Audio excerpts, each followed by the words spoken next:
Beautiful. I will give it a couple more seconds here to see that we're live in all the places. So, hello, gorgeous. How are you? I'm Um, doing to, Today, I'm bringing another Cosmic Tea Time chat with a beautiful guest and manifestation coach and healer, Julia. We're excited to chat about ending this era of hustle and dive into manifestation and calling in this prosperity. So I love that this is happening just before the new moon in Taurus. Beautiful synchronicity there. Let's see, if you don't already know me, my name is Kaitlyn. I'm a psychic moon mentor. I dive deep into the depths with women into their darkest parts to help release and clear energy and cycles that are no longer serving you so that you can make money doing what you love. And Julia, would you be so kind as to introduce yourself? Of course. Thank you so much for having me, Caitlin. And yeah, my name is Julia. I am a manifestation coach, and I help women manifest more empowerment and abundance into their lives. I use different healing modalities like Reiki, psychic healing, sound healing, and kind of combining all of that into the transformation process with women. Beautiful. Yes. Thank you so much for being here. And yeah, so I know I've experienced this where I can be a little bit of a perfectionist. I have a good amount of Virgo in my chart. So I'm always seeking to do better. I'm always seeking to learn and improve. And I can be a bit hard on myself when I'm trying to be in all the places to better myself, but also show up for my clients, show up for my family. And sometimes it feels like I'm just spinning my wheels. Can you talk a little bit about your experience sort of living in this energy of hustle? Absolutely. Well, I am notorious for taking on so many different avenues and projects. And I think, especially in my past, I just had a, very like do sort of mindset. And that led me to burnout with all of my endeavors that I was trying to pursue. And I think we are really programmed to feel like we have to do everything to be successful. And while I think it's so important to be motivated and want to achieve all these goals, you have to, also look at it from, an energetic aspect as well, knowing that, we're human beings and we also have to prioritize our energy in a way that feels right to us and not taking on too many projects. And I have really learned within the past few years that we need to tap into this being versus doing sort of mindset. And that allows us to ignite our energy in a way that feels authentic, that allows us to balance our lives in a way where we don't have this forcefulness and doing sort of mindset. And so, I come from a background where, I was a therapist and I just had a very like rigorous schedule, just being very overwhelmed with all the different things in my life. And so within the past couple years, I have allowed myself to step back as an entrepreneur and navigate my schedule in a way that feels right to me. So I don't know if you have any experience with that, Caitlin, like, you know, being in the entrepreneurial sort of journey and allowing that flow and ease to really come forward. Hmm. Yeah, definitely. Especially early on in my journey, right? It was like so much is important about marketing and getting in front of people. And so you're trying to be, on all like the social media platforms and things. And then there was a resistance to just slowing down and resting, right? It's like, even though I'm tired, even though I'm exhausted, like, no, I have to do this and I need to like send this email or I need to make sure I post here first, right? And I have noticed it in my clients as well, right? This sort of resistance to rest and resistance to um, sort of like nurture yourself. And it was interesting, like this morning, just before I finished my meditation practice, and I hopped inside my Facebook group, Moon Manifesting Lunar Abundance, because we're doing manifestation week this week. And so before I looked at my calendar and like my to-do list today, I gave them a prompt to help them manifest this week of slowing down. Like, can you tune in and connect with this intention to slow down your breath, to slow down how you move your body? Maybe if you're doing like an exercise routine later or something, like, can you intentionally check in and slow down? And yeah, what I love about that is that it brings you back to this more heightened sense of awareness. And I think that's really crucial to strengthen your intuition, to hear your intuition. But it's been interesting. Yeah, there can be so much resistance. Have you found this as well in yourself or with clients? Oh, absolutely. I think that, again, we are just programmed to always be on the go. And so when we allow ourselves to step back, it doesn't always feel natural to us. But when we really hone into that, being present and listening to our intuition, and get into that sort of like flow state with our energy and being, it starts to feel more natural to us because it's a part of who we are innately. And so, yeah, I mean, within my clients, I've definitely seen just the amount of stress. I think also when it comes to Reiki, too, a lot of people come to me for Reiki to just relieve their stresses. And I see that honestly more than anything. And this sort of hustle culture really manifests into stress in this way. And so when we do allow ourselves to step back, it's what we really need. And so I am always encouraging other people to just take that time for yourself to nurture, because we are not made for this sort of culture and rigorous schedule. So I'm always talking about going back to who we are innately, and what were we doing, years ago, being in tribes and that sort of thing, where it was just like, how are we naturally supposed to be living our lives, and tapping that in, our world now. Yeah, it's really interesting. And something that can help is that I found is, tuning into the cycles, whether it's the cycles of nature, right? Even nature can give us a beautiful example of, rest and death and rebirth. And, like you said, we are sort of conditioned into this more masculine sort of energy of like doing and the structure, right? And being more sort of rigid and routine. Mhm. And when I sort of stopped doing that, for me, it took practice working with the cycle of the moon, who like waxes and wanes. And so, can you move more gently, right? Like in the waning cycle, and can you sort of release and let go? And when I started doing that, and when I started playing more with, um, I make money when I rest. I make money when I sleep. I make money when I'm like dancing, right? And then it actually happened. I was like, oh shit, yeah. And I can tie it back even to like the importance in it in my history with fitness too, right? Like fitness is important. Like when you want to grow muscle, like yeah, it's important to step into the gym and like work your muscles hard. But arguably one of the most important parts of that cycle of actually gaining or bulking or getting stronger is resting. Like you have to give your body the space to rest, to actually build up.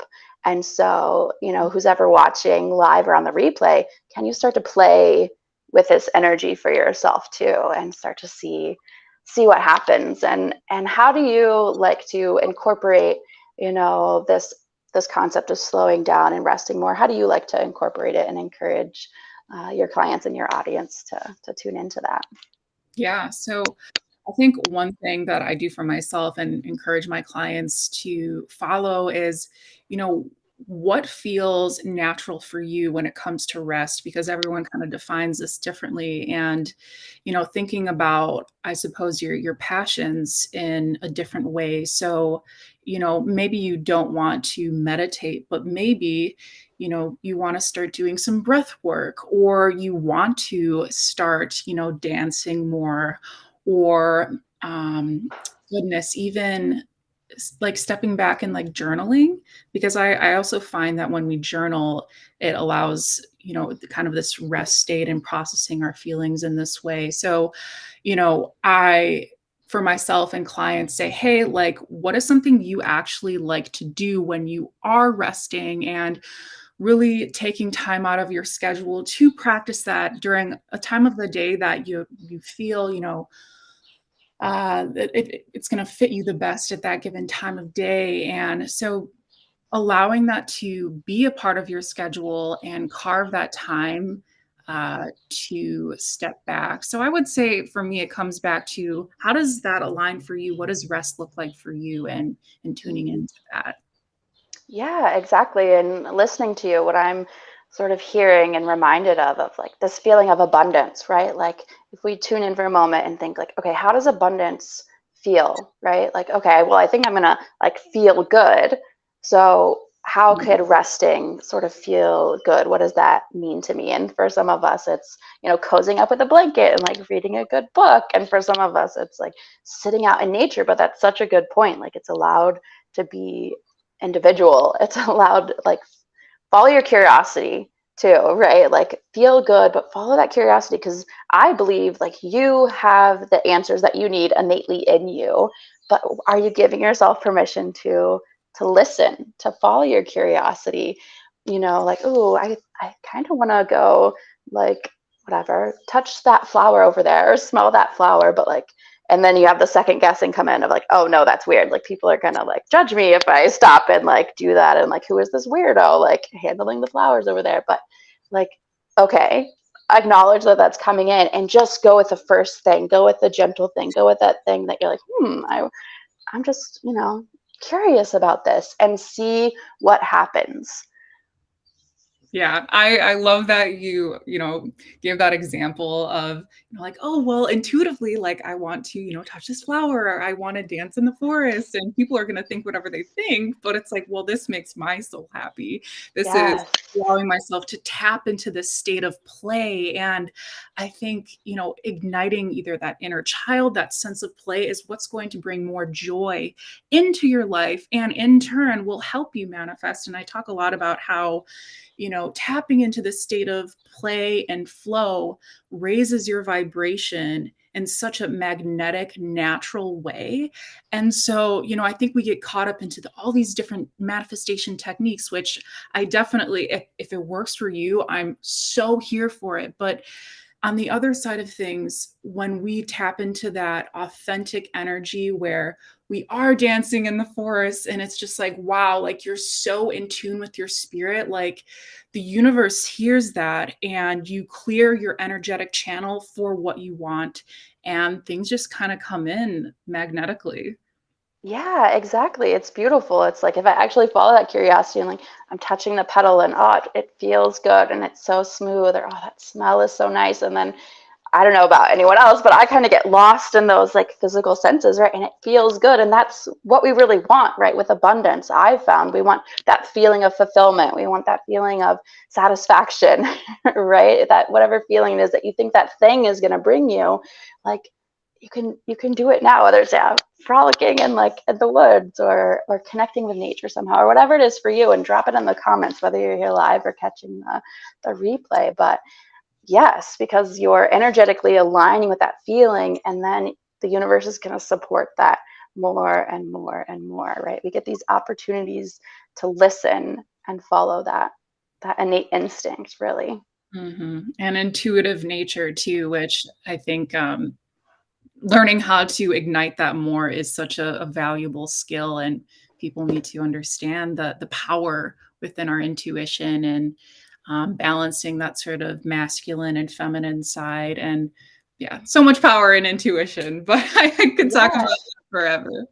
Yeah, and so many people are like, well, what is my intuition and how do I, know my intuition versus like ego, right? But like it sounds so simple and almost like overly simple of well, like rest more, like take more time off, but like literally play with that and see what happens. Because I've found, and my clients have found, that you can sort of hear that curiosity more. You can hear that intuitive voice or sense more clearly when you're less distracted by, that stress or that pattern of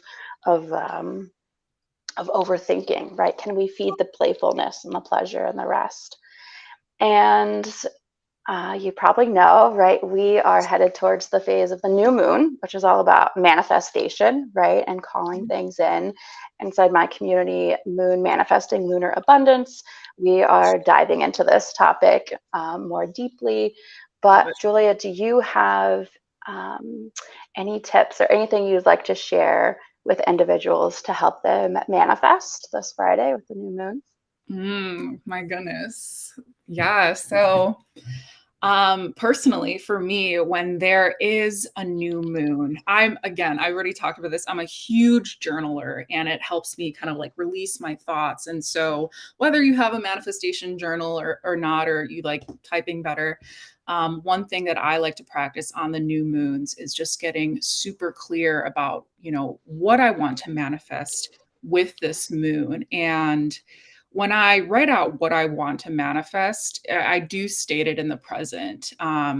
So, for example, let's say like, I want, I would say, sorry, in the present, I am working this given job and talking about how it makes you feel too. So, I feel so abundant working in this new job, and kind of stating that from that not only present but feeling state, and thinking about actually what does that feeling ignite, like how does that manifestation already make you feel, and tapping into that energy when the new moon really arrives and practicing that like in that moment, if that makes sense. So not only are we writing it down, but we are fully embodying it on the moon. Yes, beautiful. Yeah, thank you for sharing that. And I love journaling as well. I'm a writer and always suggest, journaling or writing things down because I think it's a beautiful sort of first step to manifestation too, right? Because you're taking something, a thought, an idea, and turning it into something else, turning it into something you can see, something physical that's in front of you on paper. And yes, yeah, that's beautiful. I was going to add to that.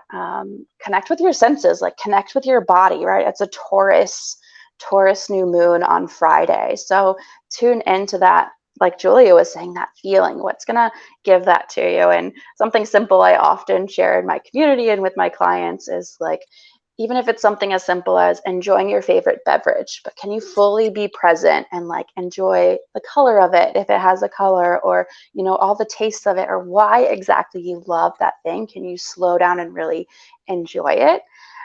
Because like we've been chatting about, right, like Julia mentioned, the more you're sort of in that feeling, the faster that sort of manifestation that you're really after is going to come to you and find you, or something better, right? I think that's such a beautiful example, like talking about like holding your coffee mug. And I've even was made fun of this back in the day, just like being so present with my drinks. And it's like, no, but I have to feel into how this makes me feel, and slowing down and being present is just so key when you're tapping into your intuition, when you're tapping into intentional manifestation in a way that ignites this feeling and this flow inside of you. And so even the smallest reminders like that, I think, are so important, and you can implement it in your practice every day. And most of us have whatever tea, coffee in the morning, so just a little reminder there and igniting that. Yeah, exactly. And keep it simple. That's a beautiful way to keep it simple. And I notice, right, even though I've been practicing for years, right, part of that hustle still comes back in, and I'll catch myself when I'm like multitasking or not being fully present with like what I'm doing. I'm driving and I'm tempted to like check my phone or check that text message. I'm like, hold on, what am I doing right now? Where is my attention? And yeah, trying to connect more with the present, because that really is where our power is, I think. Mm-hmm. I totally agree. So well said. Well, beautiful. Yeah, thank you again, Julia, for being here. And can you please share how can people find you? How can they work with you? Yeah, absolutely. So you can connect with me over Facebook. You can give me a Facebook DM. You can also connect with me on Instagram, which is Jules, Jewels, 2 underscores, the word journeys. And you can message me there. And I would be happy to talk to you about, certain things that you're wanting to manifest, how you want to step into, more empowerment in your life as a woman. So I am excited to speak to anyone who's interested. Thank you so much, Kaitlyn. Beautiful. Yes, thank you. And you are welcome. And I will make sure that all of the links are shared with this video as well to connect with Julia. And if you're interested in deepening your connection with the moon, manifesting with the moon, I encourage you to connect in my community that I mentioned, or dive deeper to connect with prosperity inside lunar prosperity codes, where we start with a lunar abundance call to look at your unique birth chart, your area of soul purpose, and how to step more fully into that so you can connect with what we've been talking about today: manifestation, prosperity, that feeling of fulfillment. So you can drop prosperity codes in the comments if you're interested in that. But otherwise, sending you so much love and happy moon manifesting. Toodles.